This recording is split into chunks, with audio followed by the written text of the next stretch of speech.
i35equipment.com. Today we're checking out this manual excavator thumb. It's a 32-inch by 67-inch thumb. Includes all the pins and the weld-on bracket.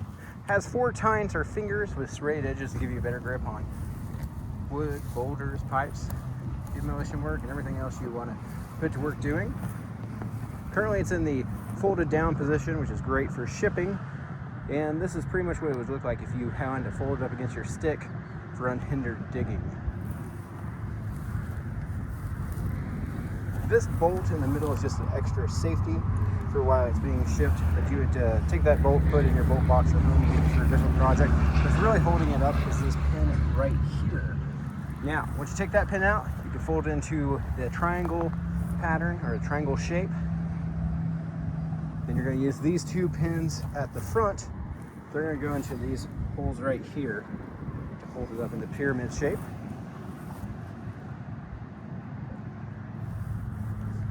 The way the local gentleman who installs these for us does it is we get it set up there, then he clamps it on, tack welds it, then he goes around the weld-on bracket 3 times with a stick welder.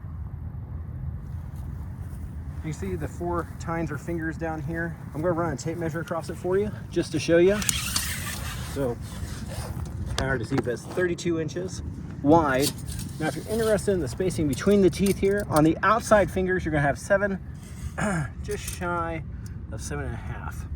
And that's on both sides here. And these outer fingers, just shy of 7.5. And then in the middle, you're going to have just shy of 9 inches. Or it depends on how you measure it. Right there, I've got 9 inches. So, do hope that video is beneficial to you. You can always see our full inventory of thumbs, buckets, equipment, and more online on the website at i35equipment.com. Give us a call. We're happy to visit with you, help you find the machine, the attachment, or the bucket you need to get the job done that you have at hand. Appreciate you taking time to watch. Hope you have a wonderful day.